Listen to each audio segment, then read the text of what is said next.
Commençons par Justin Trudeau qui parle dans sa réunion Zoom, ou quelque chose comme ça, sur un ton horriblement dramatique, en disant qu'il est tellement excité que le Covid-19 nous a donné une chance de faire une remise à zéro. Réinitialiser nos pays, notre économie, nos cultures, tout. Écoutez.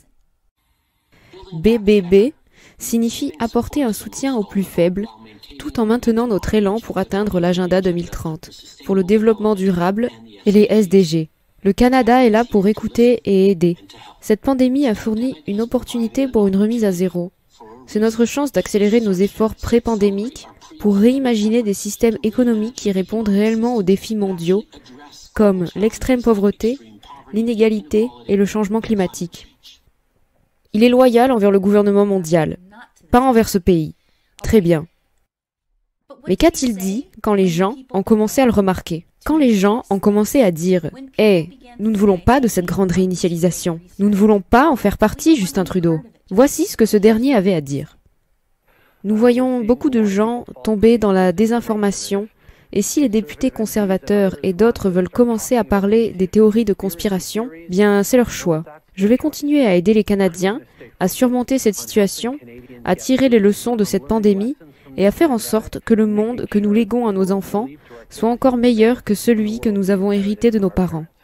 Il a dit que c'est une théorie de la conspiration. Une théorie de la conspiration. C'est ce qu'il nous dit. Très bien. Comment peuvent-ils être aussi hypocrites? La grande remise à zéro a fait la couverture de Time Magazine et c'est une chose très réelle.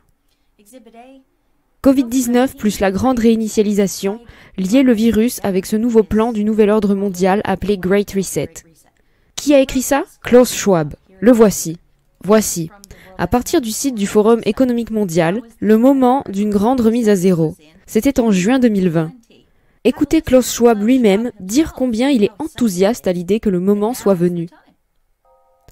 Les moments historiques sont l'occasion non seulement de lutter contre les virus, mais aussi de façonner le système. Voilà, il y a le point d'origine, Klaus Schwab, le Forum économique mondial, et vous allez voir dans une minute pourquoi ça a soudainement explosé partout. Je vais vous le montrer, mais d'abord passons à Build Back Better. Build Back Better est apparu dans les slogans et les formules de nombreux dirigeants du monde entier en même temps.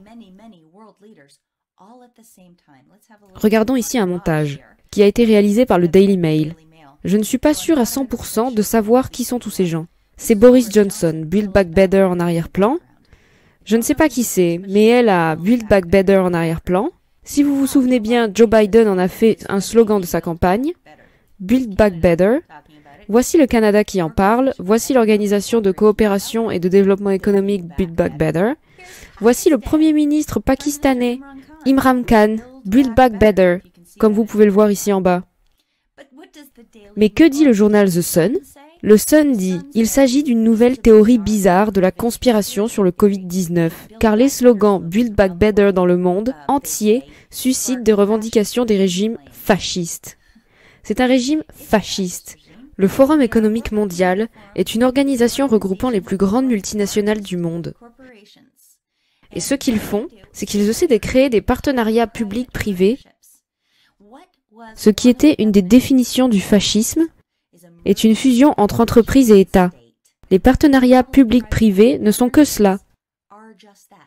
Gouvernement public, entreprises privées, partenariats fusionnants.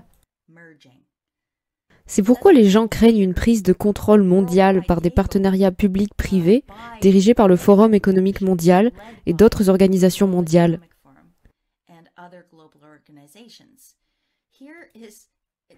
Voici Build Back Better, ici directement du Forum économique mondial de juillet 2020.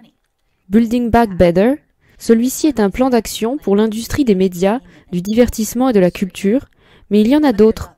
Pourquoi devrait-il se concentrer sur les médias, le divertissement et la culture? Pourquoi? Parce que c'est très important si vous essayez de faire rentrer un régime aussi terrifiant que celui qu'ils essaient de faire rentrer avec le Great Reset. Vous avez besoin de tous vos leaders culturels et que tous les médias d'information en fassent la promotion. Il faut qu'ils disent « Oh, ce serait une vie merveilleuse dans le cadre de ce plan Great Reset. Nous allons mieux reconstruire. Ce sera fantastique. » Vous avez besoin de cela pour vendre un plan aussi sombre que le leur, que je vous montrerai dans une minute. D'accord, la bonne nouvelle est que les gens ont totalement compris la grande remise à zéro et Build Back Better très rapidement. Comme vous pouvez le voir, ils essaient déjà d'y aller et de se mettre à l'abri. Mais qu'ont-ils fait maintenant pour peut-être mettre les gens dans l'embarras? Ils ont introduit une troisième phrase. La troisième phrase est « le futur que nous voulons ». Écoutez ça. Si nous n'agissons pas maintenant, des décennies de développement pourraient être perdues. Si nous n'agissons pas maintenant, l'agenda 2030 pourrait être hors de portée. Malgré tous les défis, c'est une occasion historique de mieux construire et en plus vert. Nous devons relever la barre de l'ambition pour atteindre le futur que nous voulons. Un futur qui soit juste, sûr, inclusif et durable. Nous prenons des mesures concrètes pour transformer les déclarations en réalité. Nous unissons nos forces parce que nous croyons qu'ensemble nous sommes plus forts, qu'ensemble nous pouvons aller plus loin. Le futur est entre nos mains. Vous joindrez-vous à nous? Le futur que nous voulons. Le futur que nous voulons. Le futur que nous voulons. Le futur que nous voulons. The future we want. The future we want. The future we want. The future we want. The future we want. C'est ce qui ressort d'un pledge-a-thon de l'ONU que tous les dirigeants de la planète ont réalisé en ligne, et vous avez entendu qu'ils viennent de lire un script. Je les appelle des otages de script. Ils reçoivent tous un scénario, ils le disent tous. Ils l'ont fait avec le coronavirus, je l'ai couvert, et ils l'ont fait aussi avec d'autres événements. On leur dit ce qu'ils doivent dire. La question est donc, mesdames et messieurs, de savoir qui leur dit ce qu'ils doivent dire. Eh bien, je crois que c'est la racine de tout ça est en juin 2019. Le Forum économique mondial et les Nations unies ont formé un partenariat stratégique. C'est parce que les objectifs de développement durable, ou autrement connus sous le nom d'Agenda 2030, ont échoué. Les Nations unies l'ont admis, et elles ont donc amené une copie conforme, et elles se sont associées à cette organisation qui représente les plus grandes méga-corporations du monde. Ici, vous pouvez voir, si vous regardez la phrase « Le futur que nous voulons », en juillet 2020, le Forum économique mondial a commencé à écrire des articles en utilisant cette phrase d'accroche en septembre 2020. Les Nations unies ont également commencé à l'utiliser. Et c'est probablement parce qu'en juin 2019, l'ONU et le Forum économique mondial ont signé ce protocole d'accord sur le cadre de partenariat stratégique pour l'agenda 2030.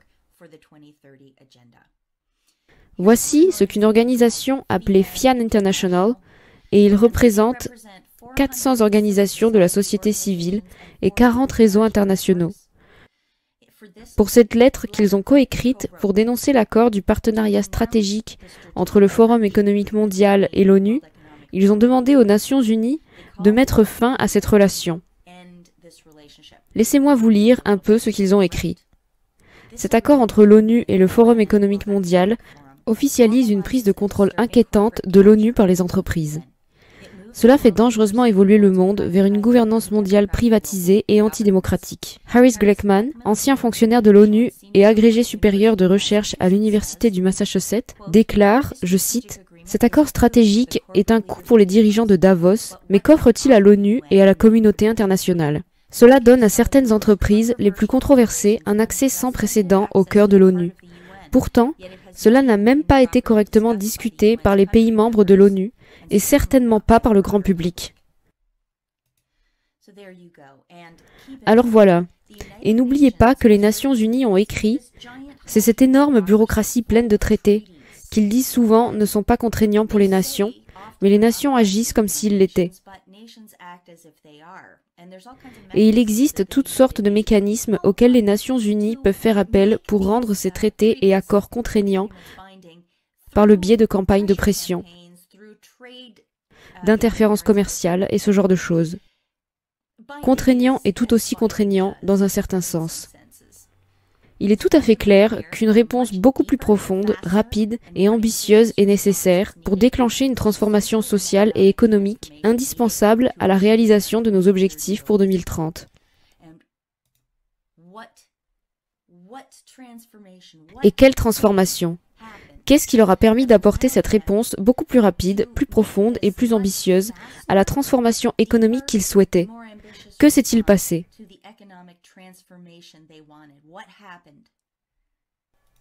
Le Covid est survenu. Vous voyez ceci, le 15 octobre 2019, un exercice de simulation en direct pour préparer les dirigeants publics et privés à la réponse à une pandémie. Donc, juin, juillet, août, septembre, 4 mois plus tard, après cela a eu lieu. Et j'ai largement couvert cet exercice de planification de la pandémie. Il a été appelé Event 201.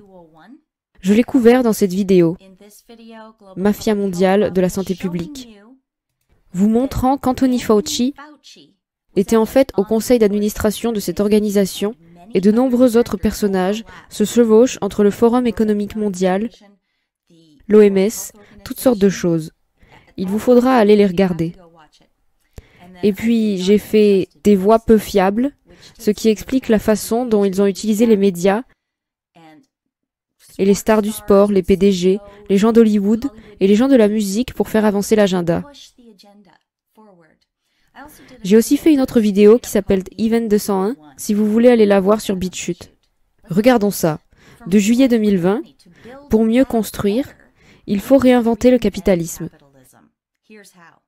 Voici comment une véritable reprise après le Covid-19 ne consistera pas à remettre les choses comme elles étaient. Nous devons mieux construire, faire un reset, si nous voulons remédier aux profondes vulnérabilités systémiques que la pandémie a exposées.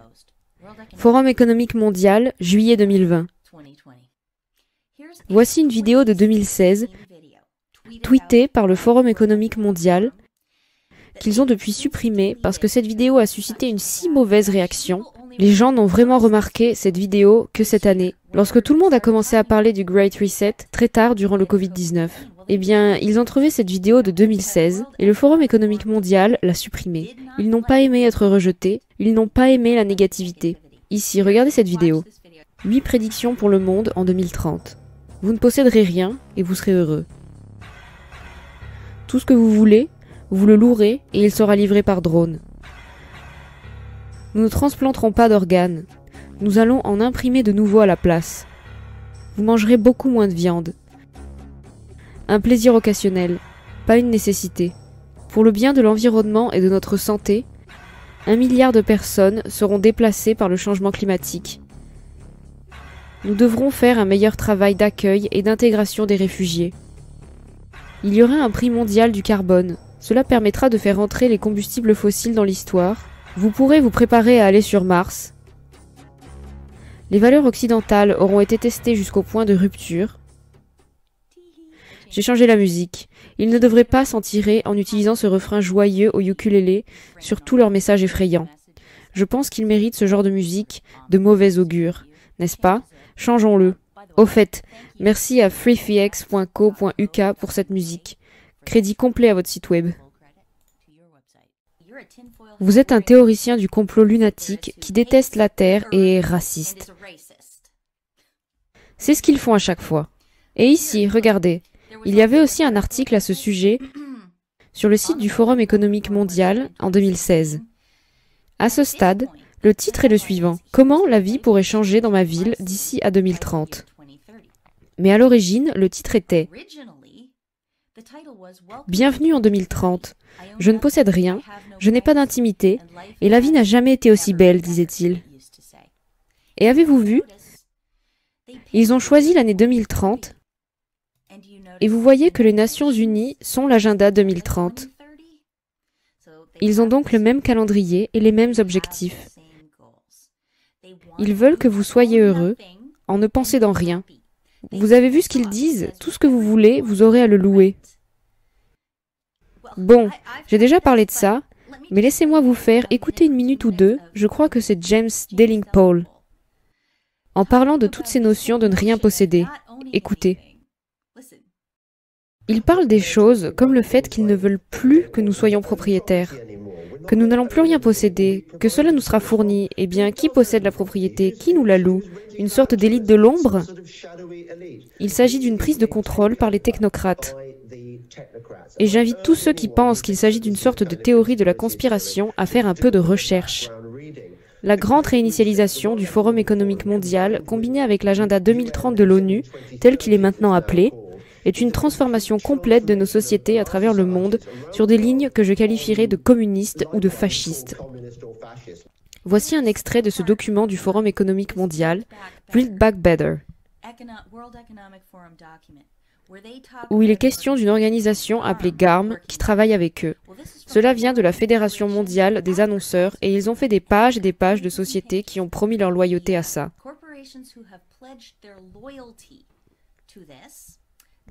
Ils peuvent donc faire de la publicité. Ils peuvent exister dans le nouveau système. Tant d'autres entreprises ne le font pas. Et je veux dire, je ne sais pas, je vais mettre un lien vers ceci dans la description. Vous ne pouvez pas vraiment voir ces logos, mais il y a Mastercard, McDonald's, Lego, Bayer, remonte d'ailleurs à I.J. Farben dans le régime nazi. Vous avez Twitter, vous avez Snapchat là-dedans. Il y en a que vous ne pouvez pas voir, mais c'est un grand nombre des suspects habituels. Ils avaient ce truc. Klaus Schwab a fait le forum des jeunes leaders mondiaux à un moment donné. Et je veux juste que vous fassiez attention à ce qui est sur cette liste. Alexander Sowers, Tulsi Gabbard, Dan Crenshaw,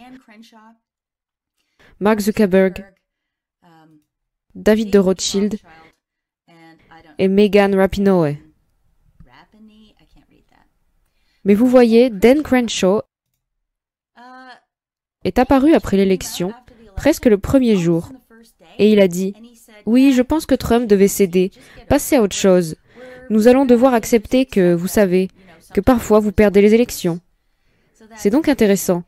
Et aussi, Dan Crenshaw est un représentant élu du côté républicain là-dedans. Je ne sais pas à quel niveau du gouvernement il se trouve, mais c'est un représentant élu et personne ne le réclame pour son appartenance à cette secte. Maintenant, je ne sais pas si vous savez que Elon Musk, son grand-père était à la tête de la technocratie. Et ce truc est essentiellement de la technocratie sous stéroïdes. Qu'est-ce que cela dit? Elon Musk veut coloniser Mars pour préparer la Troisième Guerre mondiale, cela en 2018.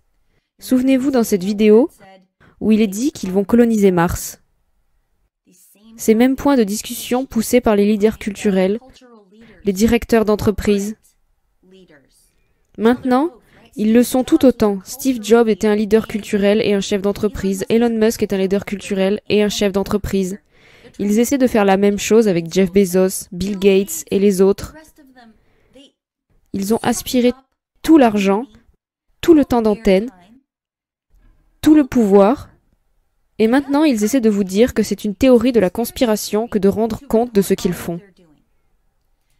Elon Musk, encore une chose sur lui. Regardez ce qu'il a d'autre à dire. Je vends presque tous mes biens physiques, je ne posséderai pas de maison. Ça va donc de pair avec cet agenda, n'est-ce pas? Est-ce une coïncidence qu'il possède une société de fusées, une société de véhicules électriques et une société appelée Neuralink, qui promet de faire de votre cerveau une interface directe avec les ordinateurs? Voici Klaus Schwab, du Forum économique mondial, et ce n'est pas la seule fois qu'il dit ça. Il le répète encore et encore, c'est son rêve, c'est la 4e révolution industrielle dont il parle ici. Écoutez quelques secondes. À la fin, la 4e révolution industrielle aboutira à une fusion entre nos identités physiques, numériques et biologiques.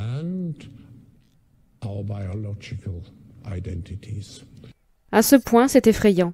Et il l'a dit des dizaines et des dizaines de fois. Il en a fait tout un livre, La 4e révolution industrielle. C'est de cela qu'il s'agit. Pour un peu de légèreté, je vais vous donner une vidéo de 20 secondes que j'ai faite, parce que quand je vois Klaus Schwab, et que je l'entends parler, je pense à un seul personnage, et c'est celui-ci. À la fin, la 4e révolution industrielle aboutira à une fusion entre nos identités physiques, numériques et biologiques.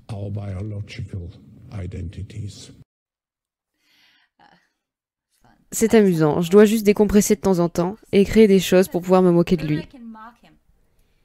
Honnêtement, je ne pense pas qu'il aime qu'on se moque de lui. Bref. Voici la partie la plus effrayante de toutes. C'est là qu'on entre, C'est là que ça se passe vraiment. Cela vient de Scientific American, donc c'est une publication sérieuse du 23 juin 2016. Crédit, le Forum économique mondial. C'était une caractéristique financée par le Forum économique mondial et insérée dans le Scientific American, et c'était leur top 10 des innovations et des technologies. Vous voyez cet article juste ici? L'Internet des choses devient nano? J'ai bien suivi la chaîne, grâce à quelqu'un sur Twitter d'ailleurs. Elle m'a alerté sur cette présentation PowerPoint. Ok, c'est réel, et ce dont on parle ici, l'Internet des nano-objets et des nano-objets biologiques. Ils ont cette idée, la bio-cyber-interface et le circuit intégré de tatouage électronique avec interface sans fil tatouée sur la peau. Ils détectent les informations biochimiques des cellules de l'épiderme dans les glandes sudoripares et les terminaisons nerveuses. Il est petit, il se pose sur votre peau et peut communiquer avec l'environnement qui vous entoure. Je vous rappelle qu'un tatouage invisible, à point quantique, est en cours de développement. Ceci est daté de décembre 2019. Qui a payé pour ça? La fondation Bill et Melinda Gates a financé la recherche. Il est dit ici, il est possible qu'un jour cette approche invisible puisse créer de nouvelles possibilités pour le stockage des données. Les applications de la biodétection et des vaccins qui pourraient blablabla. Ils en font bien sûr une bonne publicité. Donc c'est très proche de tout cela. Ne pensez-vous pas? Et ce n'est pas un fantasme, il y a pire. Ils disent qu'à l'heure actuelle, le mode de communication dont nous disposons grâce aux réseaux intelligents sont les tablettes, les smartphones, les ordinateurs personnels et portables, comme les montres intelligentes, les bagues intelligentes. Oh, ils ont des ceintures intelligentes, je ne le savais même pas. Des assistants virtuels comme Amazon Echo, Alexa, Apple HomePod, Siri, etc. Donc ils montrent le gars dans sa maison avec tout ce qui communique ensemble, mais ils disent « Ce n'est pas pratique, les appareils sont encombrants et souvent alimentés par des piles. Ils ne sont pas compatibles entre eux. Ce n'est pas naturel. Vous avez un contrôle vocal limité, vous avez besoin de plus d'une étape pour réaliser chaque action. Et ils font des fonctionnalités limitées, limitées à quelques actions de contrôle à domicile. Ce sont des conversations par email limitées, quelques trucs de fitness, quelques trucs médicaux, des données médicales. La vision future consiste donc, selon eux, à disposer de dispositifs envahissants et non envahissants, partout, à l'intérieur, à l'extérieur et à l'intérieur des personnes, non perceptibles à l'œil nu par l'utilisateur. Une interface utilisateur conviviale peut interagir avec les humains de manière naturelle par la voix. Plus intelligent, tirer parti de la puissance de traitement et de renseignements distribués. C'est celui que vous devriez vraiment craindre. Auto-alimenté, plus de batterie à recharger, récolte d'énergie. J'ai déjà abordé ce sujet par le passé, mais les gens doivent le voir et le revoir encore et encore pour comprendre. Pourquoi il faut cesser d'avoir peur de ce mot « théorie de la conspiration ». Ce n'est pas une théorie de la conspiration, c'est leur plan diabolique et bien sûr, ils veulent le dissimuler. Bien sûr qu'ils le font. C'est une image de leur vision future que je viens de vous lire, l'Internet des nano-choses. Avec l'extérieur et l'intérieur de la personne, imperceptible à l'œil nu, récoltant votre énergie et tout cela communique entre eux.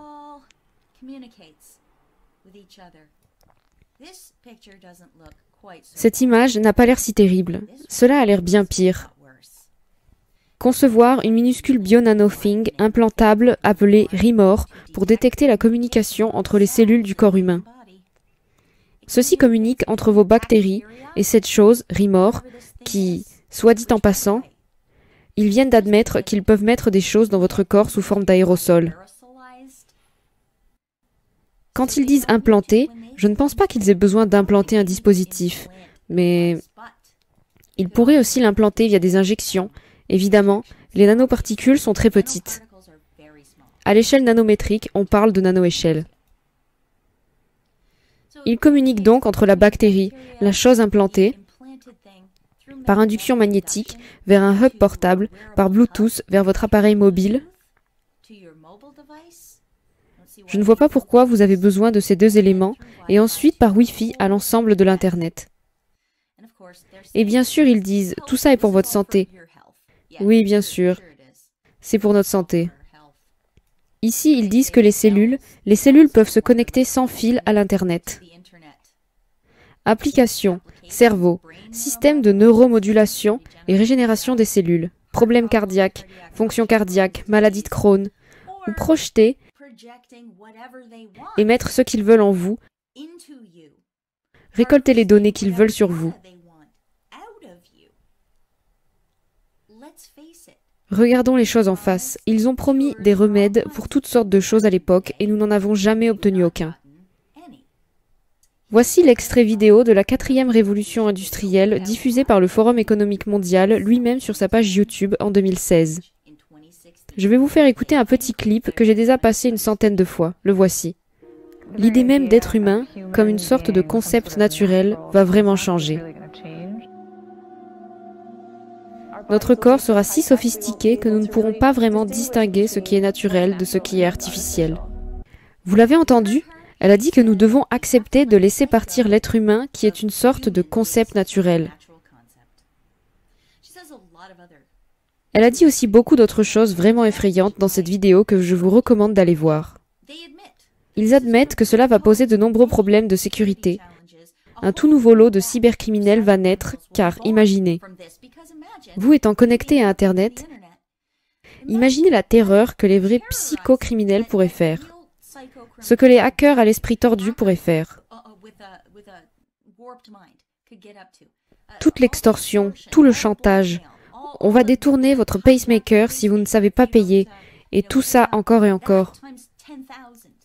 D'ailleurs, ils avouent, il y aura une émergence de nouvelles formes de terrorisme, de cyberterrorisme qui utilisent l'Internet des nano-objets biologiques,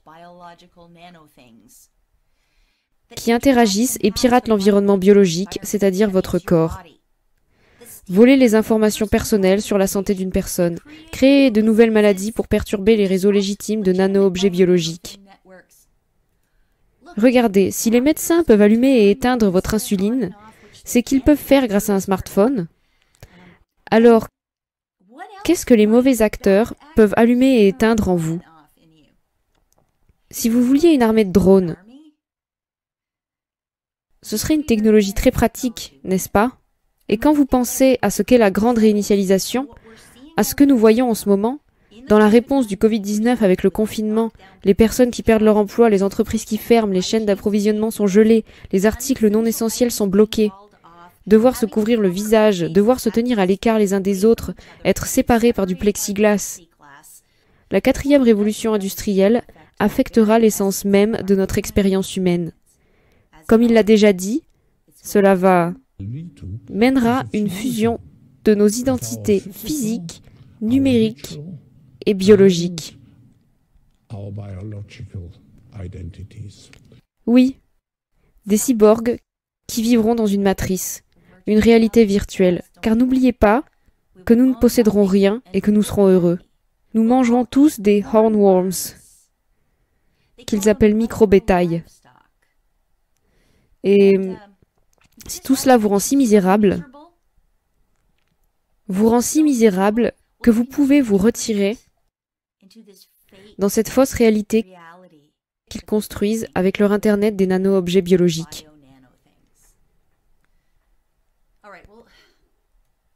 D'accord, ça devient long, mais je veux vous donner un peu d'espoir et peut-être quelques rires. Je pense que Klaus Schwab ressemble à Blofeld rencontrant le Dr Strangelove. Je vous ai déjà montré ma vidéo de Schwab, le clip de Jabba the Hutt, mais le voici à nouveau. What the fourth industrial revolution will lead to is a fusion of our physical, our digital, and our biological identities. Et vous savez, j'ai été récompensé par le Forum économique mondial pour ma poursuite constante de leur agenda et pour mes moqueries quand c'est possible. Ils m'ont bloqué. Cette grande puissance, probablement l'organisation la plus puissante du monde, à la peau si fine, n'est pas du tout capable de résister à l'examen d'une femme de 50 ans assise dans sa chambre au Canada, qu'ils m'ont bloqué. C'est fou. Et voici quelques espoirs supplémentaires. Dans leurs propres documents sur la façon de mieux reconstruire les médias, ils expliquent pourquoi ils doivent le faire. Ils ont dit qu'ils sont contestés pour de nombreuses raisons au niveau mondial. Les gens se font encore plus confiance que les gouvernements et les institutions. Le Covid-19 accélère ce changement de confiance qui s'éloigne des entreprises pour se rapprocher des autres. Gagner, totalement gagner, c'est une si grande victoire. Alors soyez heureux. Et c'est vrai, je veux dire, ils voient la terrible réaction à tout ce qu'ils publient. Regardez ça. Ils ont obtenu près de 700 000 vues, 25 000 pouces en bas et 4 500 pouces en haut. Et allez voir leurs vidéos. La même chose se produit à chaque fois. Personne n'aime ces gens. Personne ne veut ce qu'ils vendent. Sauf bien sûr les méga-corporations. Et parce que les méga-corporations et les oligarques le veulent, et qu'ils possèdent tous les médias, Big Tech, et les médias sociaux, et ont à leur disposition des centaines de milliers de comptes de marionnettes de très jeunes gens qui ne comprennent pas, ils vont et font croire que « Ouais, super le reset, ouais, branche mon cerveau sur Internet, garçon, amen sévère à cornes, j'ai hâte de ne plus rien posséder et de vous appeler à chaque fois que je veux une poêle à frire. » Personne ne le veut, évidemment. Mais le problème est que beaucoup de gens ne le savent même pas. Ils ne sont même pas au courant, c'est donc le but de cette vidéo. Faire connaître cette nouvelle aux gens, ce n'est pas une théorie de conspiration. Le fait qu'ils sortent et disent que c'est une théorie de la conspiration, cela me dit une chose, que cette nouvelle se répand dans le grand public. Elle se répand, et ils ne veulent pas la défendre. C'est tout simplement terrible. Et voici autre chose qui donne de l'espoir. Dans cet article sur « Je n'ai pas de vie privée, je ne possède rien et la vie est belle », il y a un paragraphe très intéressant à l'intérieur. Il écrit « Ma plus grande préoccupation, et tous les gens qui ne vivent pas dans notre ville, ceux que nous avons perdus en cours de route, ceux qui ont décidé que c'était devenu trop, toute cette technologie, ceux qui se sont sentis obsolètes et inutiles lorsque les robots et l'IA ont pris le contrôle d'une grande partie de nos emplois, ceux qui se sont opposés au système politique et se sont retournés contre lui. Ils ont vécu différents types de vie en dehors de la ville. Certains ont formé des petites communautés autosuffisantes. D'autres sont restés dans les maisons vides et abandonnés des petits villages du 19e siècle. C'est plein d'espoir, car c'est ce que nous ferions.